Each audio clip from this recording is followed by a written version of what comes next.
Hello and welcome to another segment of Global Web Vision, and we have started discussing advanced creative writing, especially discussing how to write a novel. And to tell us more about that, Professor Subramani has joined us. Welcome to the program, Professor. Thank you very much. And in the last segment, we talked about the subject, and we promised to discuss in this segment how we use characters to advance, to say something on life. Okay, now we are in the realm of characterization and the theme of the novel. Now, as far as the subject is concerned, we discovered our subject, and the subject was women in Fiji. Yes. And now I have to move that into a narrative, and so I have to find out what kind of women I want to write about. Yes. Now, the answer came to me by the previous novel, in which the main character is a subaltern male. Yes. So naturally, the next thing I wanted to write was about a subaltern woman. Okay. A subaltern woman is a woman who is marginalized, who is of lower class, non-literate, and who is without a voice in society. Mm-hmm. So in a way, I want to give voice to a particular woman in this particular novel. This character, Professor, is it based on any real person you've come across, or number of people you've come across in Fiji, or is something which has you imagined? Well, you know, the streets of Suva are full of women, and there are women who are also begging. And this particular woman that I'm writing about came as a very strong image to me. She was sitting in front of Westpac Bank, and the paradox is there: the beggar woman and the bank, and she is begging. And the immediate question that arises in my mind, the mind of the novelist, is who is she? Yes. And I want to find out why is she there? Why is she begging? What is her background? What was her childhood like? Did she have dreams? What happened to her dreams? And as soon as these questions are posed in my mind, the narrative begins to move. And then obviously I have to now find out a way to tell the story. And in the previous segment we have discussed the various strategies, the various techniques the novelist or writer has. For example, telling the story objectively, from authorial point of view, or locating the story in the consciousness of the character. You have a stream of consciousness type novel.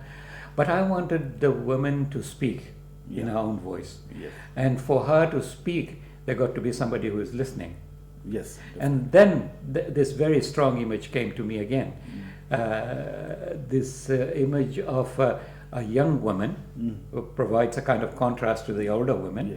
And she is not from Fiji, she is from the diaspora, and she has a camera that she is carrying, a video camera, and obviously she is a filmmaker. Yes. So that is the strategy that I use in the novel. And you, as a filmmaker, of course, know the power of filmmaking. Yes. And I want to ask you the question, you know, how do you develop your characters for the screen? I'm a bit, as an independent, low-budget filmmaker, I'm a bit constrained as to how I develop a screenplay. I normally develop a character around the actors which I already know. But sometimes I do feel like taking liberty of creating characters who are not based on the actors I know, and then recruit actors to fulfill, which is a difficult task, but there are a lot of constraints for me to develop a character, whereas those constraints are not relevant to you, because you can go berserk sometimes with the characters. Yeah, that is why I admire filmmakers, because within very limited space, they have to depict characters who are three-dimensional if they're going to be successful. Now, in my novel, I had to think of characters who are three-dimensional. Yes. And you have sometimes asked me, how is it that your characters are so strong? Yes, Yeah. I have read a number of short stories.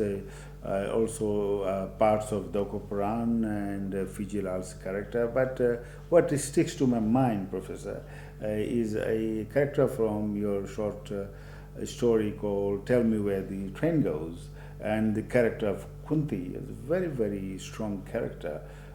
So how do you add depth to the characters? Because a lot of stories I've read, there's not much depth to the character, but your characters are always very strong with a lot of depth into them. Yeah, the first thing I would say is that you got to write passionately. Yes. And if I did not have that passion to write about people, I wouldn't be writing. Yes. So the characters I portray, they turn out to be strong characters. I think Kunti is a strong character because she is very much historically based, Yes. and also she is a three-dimensional Yes. character. Yes. And this is something that is difficult to achieve sometimes. It is very easy to have flat characters, and in films Yes. too, Yes. there are a lot of women who are flat characters. Yes. But in order to develop three-dimensional characters, you got to tell them what they look like, what they think, what they feel, what they believe in, and so on. And sometimes it is an advantage for you to find good names. Oh, And, yes. I Yes. think Kunti is a stroke of luck, because she is also she has mythical connections and Yes. historical connections. Yes. And that is something that I find a very convenient way to make the characters alive and give depth to them. And to which readers will also identify with. Yes, because the readers will keep seeing different layers Yes. of the character, because Kunti is a historical name. There was a woman during indenture who was Yes. called Kunti, and she had suffered a great deal. She did, yes. Yes. So, but Kunti is also from the mythology, Yes. from the epics. So epics, yes. So there are these two mythic and historical connections that gives layers of meaning to the name Kunti. Yes, yes. And so, can you reveal the name of the character in Fiji Ma, the main character at the moment? Or? I think the character has got several names. Yeah, okay. And this is the interesting thing about it. Different people call her by different names. Okay. And you'll see how the significance Fiji Ma is derived from that concept. Yeah. And she's a mother of 1,000. Yes, And therefore yes. she has 1,000 names. That itself is the title of the book is very intriguing. That's right. It was meant to be like that, because that is the subject, the theme of the novel. And the theme of the novel is precisely that, a mother who is a mother of 1,000, not just mother of her own children. Yes. And in this case, the beggar woman does not have any children. Yes. Uh, People that she comes across, they become her children. And in earlier discussion, we were discussing the filmmaker lady. She also is very intriguing, but she's also seeking something. That's right. She has got a camera pointing, and obviously she is trying to depict something, to find something. She is also a seeker, and apparently, what is it she is in search of is a mother figure, because that's what attracts her to this beggar woman. And Yes. once they begin to talk to each other, a bond develops Yes. between the two, and that carries the narrative forward. But I did not really want to write an ethnic novel. I wanted to write a Fijian novel, so I had to find a third character, Yes. which is in ethnic character, a female character who is from the shanty town. Okay. And she and the beggar woman develop a very strong relationship that goes up and down according to the political development of Fiji. But their relationship really takes over the narrative. And that is one relationship that survives till the end. Excellent. So we got three very strong female characters: the beggar woman, the Aithoki woman, and the woman with the camera. But is it totally female focused, or do you have some male No, characters? I think it would be very artificial if I did not have male characters. There are scores of female characters in the novel because it's a very long novel. It is an epic novel, and there are very many male characters as well who are strong characters. I always like to depict people who are men who are also three-dimensional. I can't have all of them flat. So there are some very strong male characters in the novel too. But the focus is on these female characters. And you mentioned the three female characters. Now, you as a filmmaker might be interested in those three women.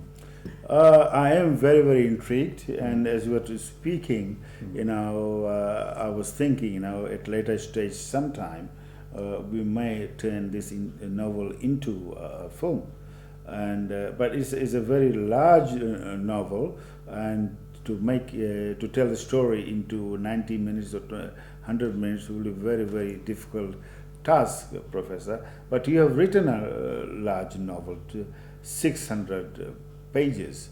How do you keep control of the subject? Well, I think that is something that we need to talk about because, when you're writing a very large novel, it's not deliberately that I have written a large novel.